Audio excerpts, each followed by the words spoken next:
Hey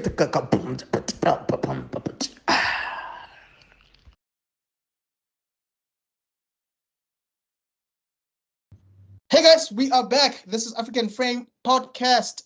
So we're going to be talking about upcoming movies of 2025. This is part 2 of our show. I'm not alone. I'm with Rob Sibeko, a writer, a director, a world builder. He has books out. One of them is called Jin's War. I'll leave links in the description below so that you can check them out. It's really cheap, actually, Jin's War. It's like $50, so you can get it. Just follow the link and read it. Give him your thoughts. He's a great writer. If you don't believe me, get the book, read it yourself, and let us know your thoughts. All right, so we're going to be continuing with our list. The first one on our list is called Love Hurts. Love Hurts is a Universal film, and it made over 10 million views on YouTube. It stars Ki Hugh Kwan. This is the guy who was in Everything Everywhere All at Once. He was Obi in Loki, the series, and he was a child star who was in The Goonies and was also in Indiana Jones and the Temple of Doom. That's the guy right there. He was also a fight choreographer for a very long time. He was behind the scenes for decades. So he was actually involved in one of the Matrix movies. I believe it's Matrix Reloaded, if I'm not mistaken. The film also stars Adriana DeBose and Mustafa Shakir. Mustafa Shakir has been in Luke Cage, and he was also in Cowboy Bebop. He's a really great actor. He was also in Ghosted. And this movie is going to come out on the 7th of February. Sorry, Rob, were you saying something? Okay. Oh, no, that's it for now. So apparently this movie is basically made by the same guys who made John Wick and Nobody. The guys who were stunt coordinators and started doing their own films. So this time around, they're going to be using Ki Hugh Kwan, who is a real estate agent who's been getting really good jobs. Seems like he was out of the game for some time.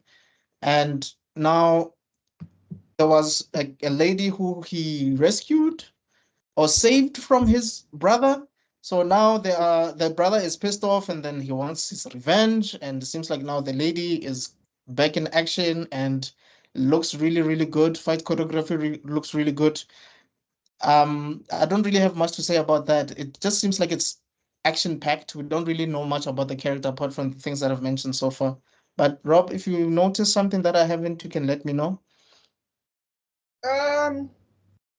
To me, it gave me a lot of like the Rock Kevin Hart movie vibes. In terms of the energy, thing is, I'm looking it up, and yeah, what? The John Wick people are involved. And I actually think what's his face, Shakir Mustafa, might be is actually that man is such a badass dude. Just his face, that's a great thing. Also, don't forget Sean Astin is in here from the Lord of the Rings. Daniel Wu is of course his own. He's got his own pull for himself. I've got such mixed feelings about this trailer though. Like, yeah, sure, What? Dave Odenkirk from Nobody, but he wasn't actually Nobody because Better Call Saul had already come out. There was a pull there.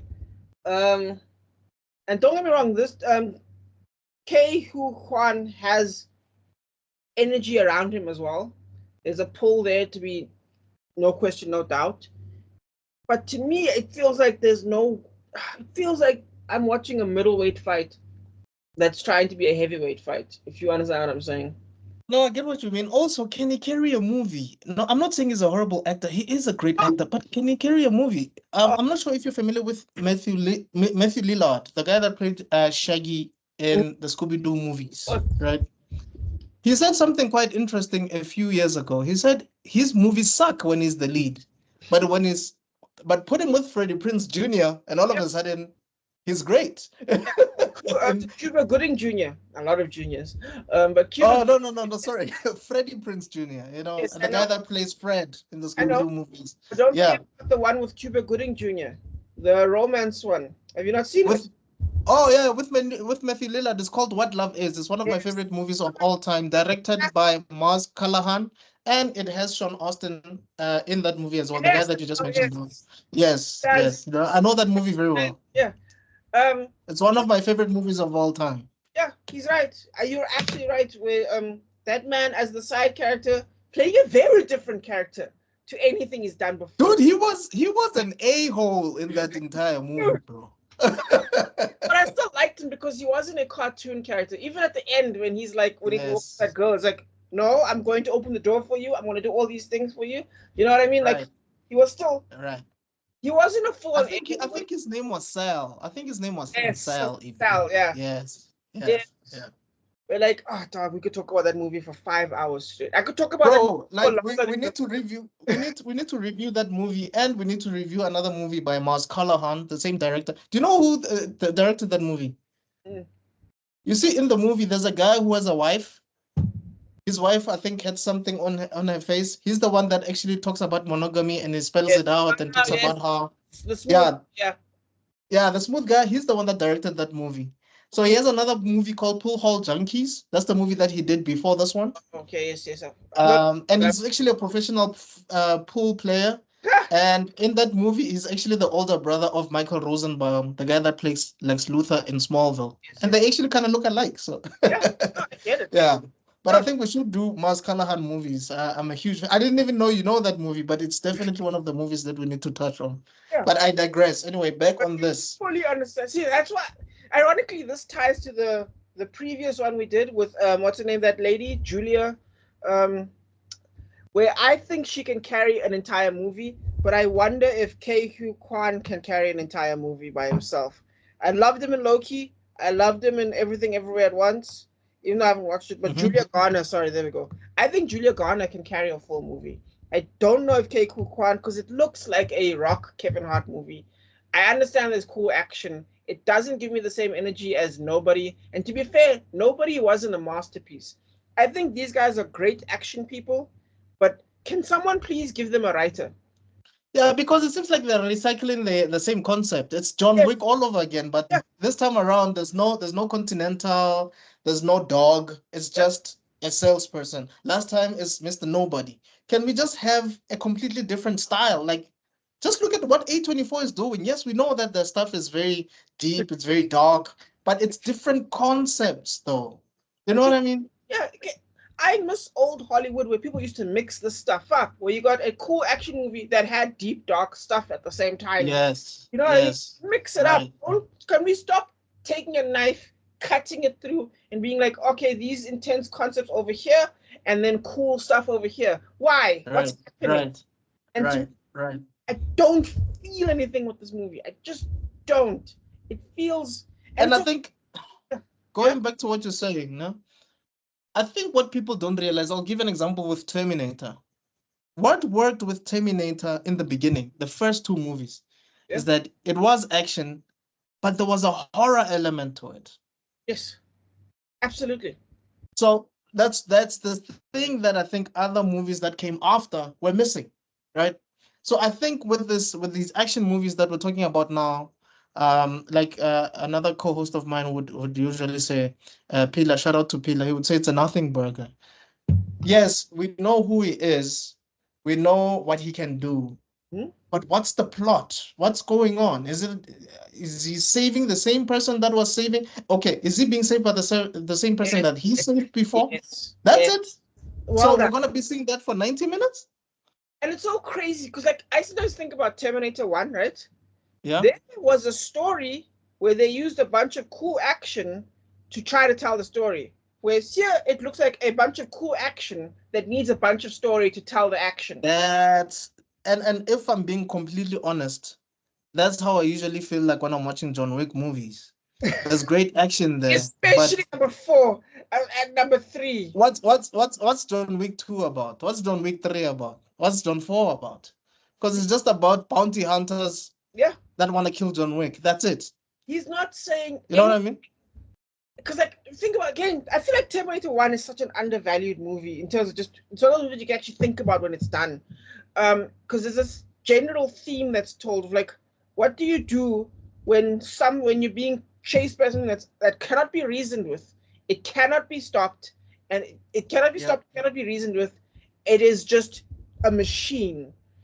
And there was this thing that they kind of just discussed a long time ago about the general themes of the Terminator villains. and why the later ones didn't work is because, number one, it's that biker outsider vibe with Arnold Schwarzenegger. Then number two, it's the man with don't do this to me, Patrick. Oh crap! You're talking about yeah. I see the guy you're talking about. We keep forgetting his name, man. Oh, and he's such a good actor. But anyway, and then number three, one could argue, okay, it's the femme fatale.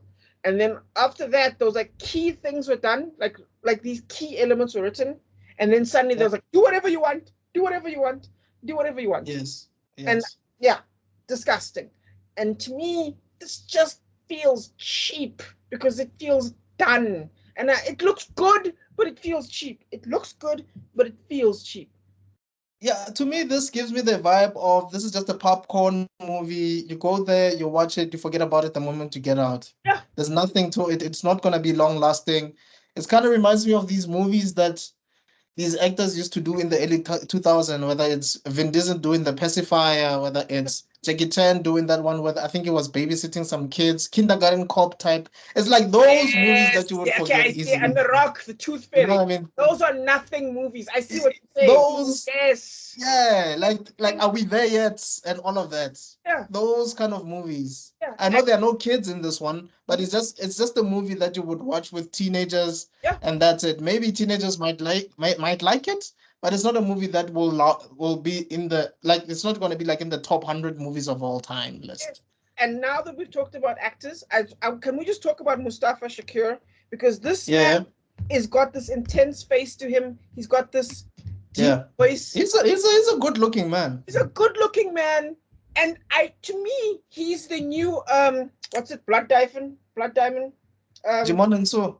Digimon Hanzo. He has a chance to be better than Digimon Hanzo. Like, don't get me wrong, Digimon Hanzo is amazing. What's it? Blood Diamond Fight something? What's it? Never Back Down. Never Back Down. Sorry, there we go. Robin Hood. Whenever he's in Gladiator. Yeah, Hanzo, right? That is him, no? Gladiator 1. I haven't watched Gladiator, but I think he is in there. Isn't he in Pompeii as well? I think he's also in Guardians of the Galaxy. He's in Fast and the Furious 7. He is in Rebel Moon. Not even counting those ones. I'm talking about like ones where he's got impact. Blood Diamond, Gladiator. These Robin Hood. Right. Right. He's this impactful guy who's just never. Oh, what's the Island? He was impactful in that one. Do you know the Island with the one with Ewan McGregor and Scarlett Johansson? I haven't watched it, but I know the movie. I love you, man. But yes, exactly. No homo, but sure. All right. Oh, but you really were like, yes. Full homo, no, I'm joking. But yes, you get my vibe, right? He's this great actor who just for some reason doesn't have his own franchise yet. Even though you would have thought Never Back Down would have been his franchise. But for some reason, was he even in the sequel? Yeah, I mean, there was a sequel made with Michael J. White as the main character. So you know those sequels that have a different cast altogether, but it's the same title, like Honey 2, Storm the Yard 2. Yes. I think there's You Got Served 2. You're like, why are we doing this? Why don't you just call it a different name altogether? Yeah. Pacific Rim 2. You're like, yes, it's like Disney. What are you doing? Yeah, you know, like they'll make a sequel and it'll be different actors in Disney movies, like Beauty and the Beast. Yeah. Who are these? It'll be like a cheap copy of the original, and you're like, why are you even doing this? Yes, why bother? This feels like, and that's why I'm so scared for this guy, because in my opinion, he's in a terrible movie. He doesn't have that much weight. He can act. Look, Mustafa Shakir was the best thing about that Cowboy Bebop live action series. 100%. He played Jet Black so well that it's crazy what he was able to do. He was better than John Cho, and John Cho is the star of the show.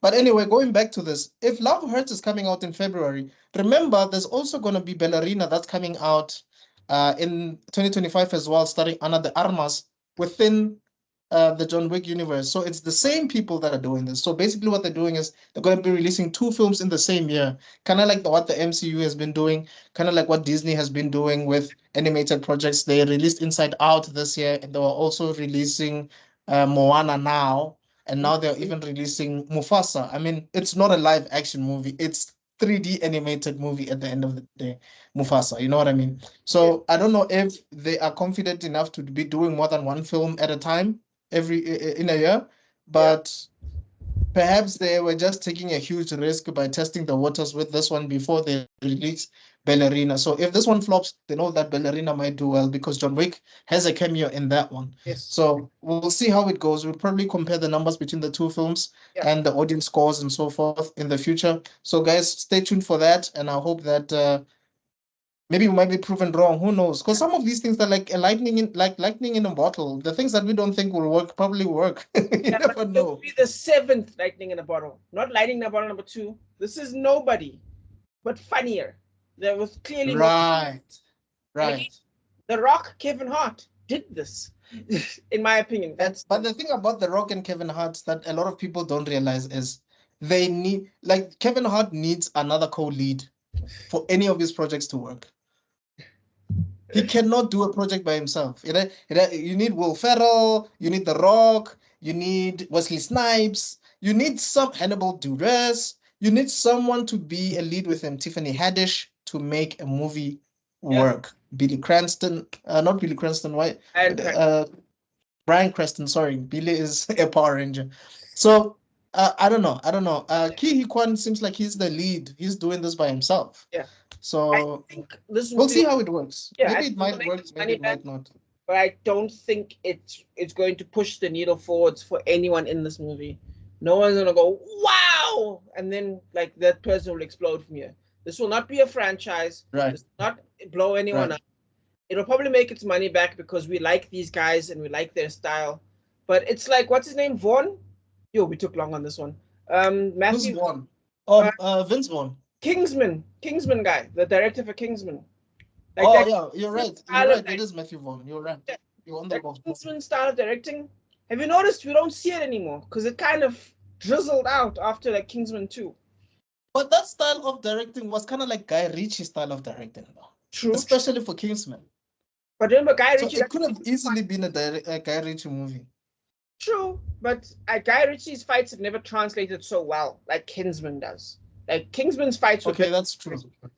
And I feel like that style, because it got so much repetition and just didn't have staying power, we don't see it anymore.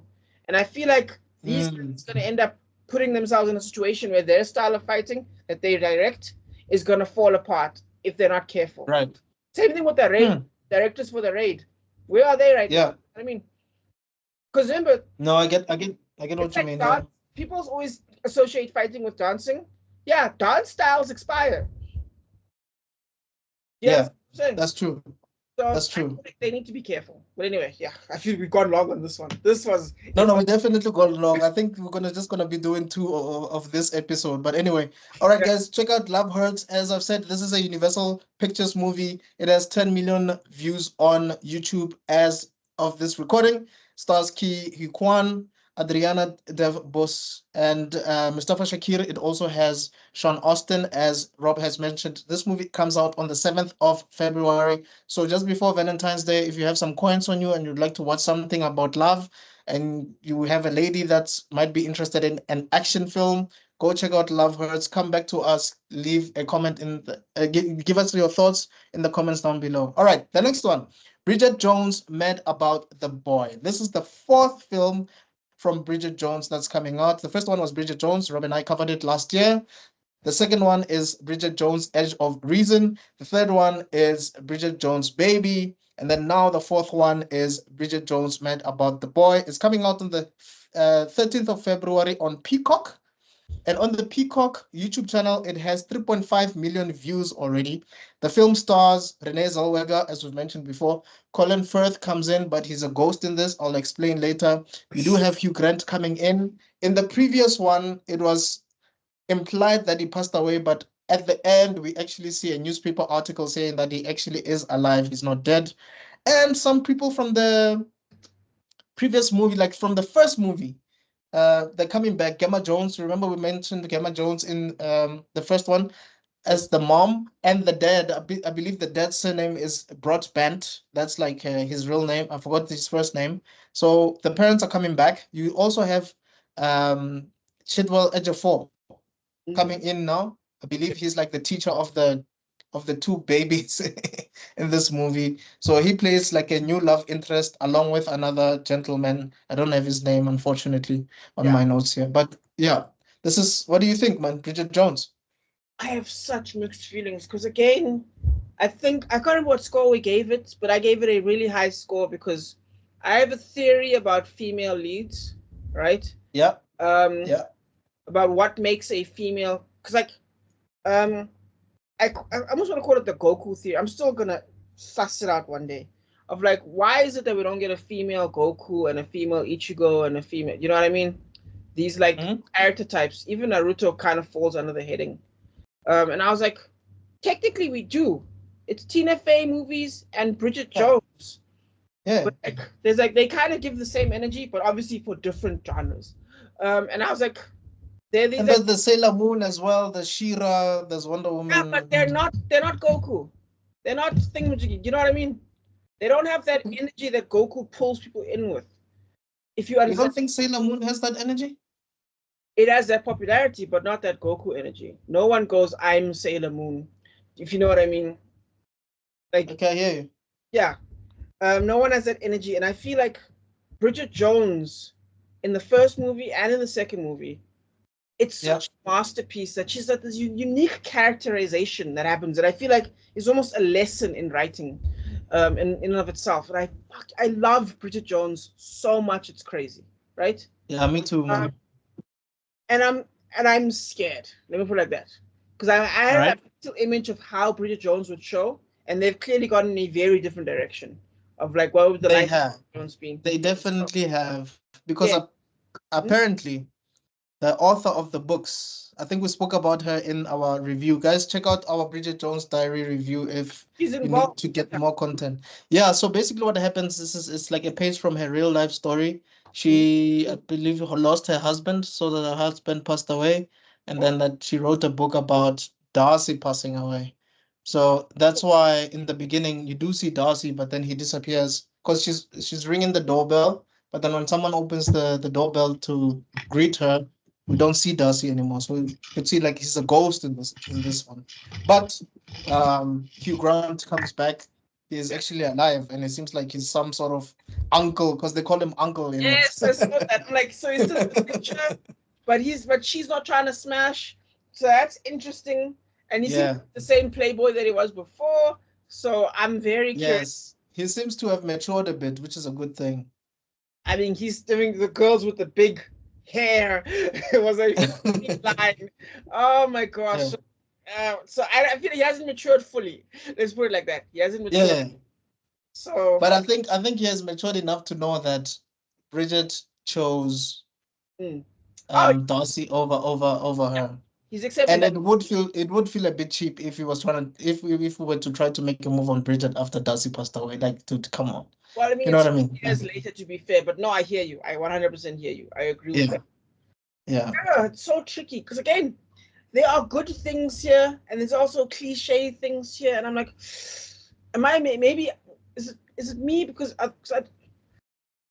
I don't mind them changing, and I think that could be a good thing. Maybe maybe that's my fear, is that maybe I'm scared that they're not gonna change enough. You understand what I'm saying? What do you mean by change? I think you need to be specific about that. I need to understand exactly where you're coming from. I don't want this to be cliche. Like, oh, they're doing the same thing over and over and over in the same way, in the same style, over and over and over again. You know what I mean? What do you mean by that? Why she has to like choose between two guys or whatever? No. I'm talking about the flow. I think your record function turned off. Oh, no. I'm still recording. Oh, okay. Because your background vanished. Yeah, the background vanished because I'm charging my laptop.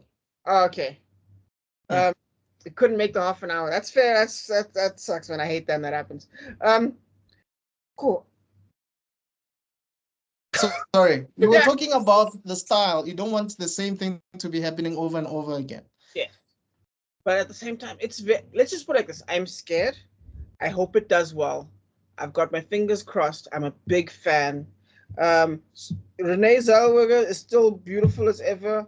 I love her. She's hilarious. Hugh Grant still is as technically he's a terrible person, depending on who you talk to. And if you talk to him as well, he'll agree with that. You mean in this role, right? You're talking about this in role. General. In general. I actually saw a clip of him and Colin Firth.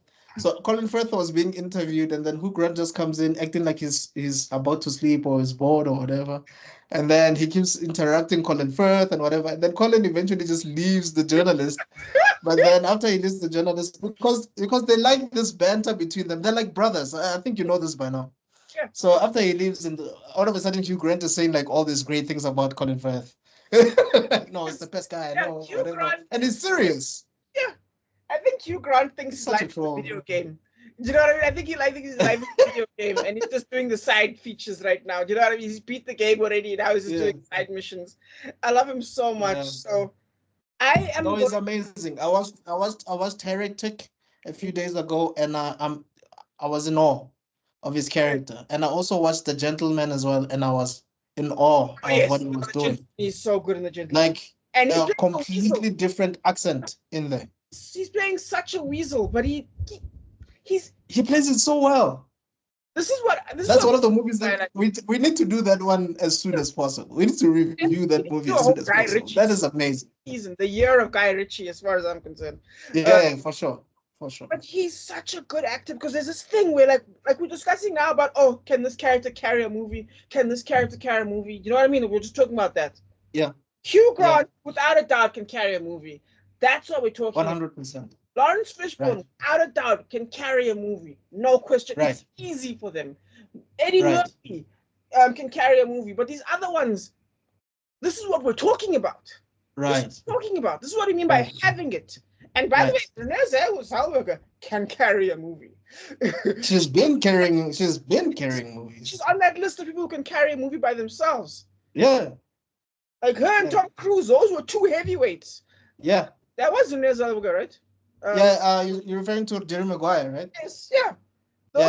People always talk about Tom Cruise and Cuba Gooding Jr., but no, Reneezelwegger was a heavyweight. Who said you had me at hello? That was not Tom Cruise. That was not Cuba Gooding Jr. Exactly. You had me at hello? That's Reneezelwegger. So let's not play around. And it's an iconic line. So we need to get an actor in here one day so we can discuss what they think about what. Bro, trust me, I'm trying to get actors and directors. I'm trying to ultimately African Frame is gonna be us talking to veterans in the game about movies. Hopefully, definitely, man. Yeah. I feel like we've gone deep into this one. But I'm in love. Let's put it like this. This is probably one of my most anticipated movies of 2025 because I'm a fan of the style of writing. I'm a fan of the style of romance. I'm a fan of Reneezelwegger. I'm a fan of the series. Fully. Like, I'm talking borderline Avengers level, like nerd guys type shit. Yeah. So that's where I'm I completely agree with you. I think I even suggested that we even do a review of this movie in the first place. Yeah. I love it that much. All the movies that came out, I love all of them. Yes. All of them. Yes. Including the third one with Patrick Dempsey and Emma Thompson. By the way, Emma Thompson does come back in this one. For those that do not know, I believe that Emma Thompson actually wrote the third one. I'm not sure if she directed it as well, but she did write that one. So the fact that she's coming back on this one is outstanding. So you never get disappointed with any Bridget Jones project. So we hope they don't drop the ball on this one. We hope it's still as good as the previous films. As long as you have Reneezelwegger, great British humor, you either need to have Colin Firth or Hugh Grant in the movie to make it work. That's just how it is. We cannot lie about that one. But also Emma Thompson alone, she can carry a movie. She has done great work. She's a great actress, brilliant woman. So all smiles from our side, all positivity, all optimism, all enthusiasm from our end. We hope it's going to be a great movie. But that's it for this episode, guys. The two movies that we have touched on. The first one is Love Hurts, as we've mentioned before, Universal 10 million, Kiki Kwan, Adriana De Bos, Mustafa Shakir, Sean Austin, February the 7th. But the second one is Bridget Jones Mad About the Boy. It's coming out on February 13th on Peacock, and it already has 3.5 million views on YouTube, and it's going to be coming out on New Metro in the month of February. So do check out that movie if you do have some coins in your pocket. Take out your lady or your guy. Maybe it would do something to your relationship. I don't know. but it seems like there is a bit of grief that will be touched in this movie. But yeah, that is all we have for this episode. Thank you guys for checking us out. Don't forget to like, subscribe, hit the notification bell icon, and we shall see you guys on the next one. Cheers.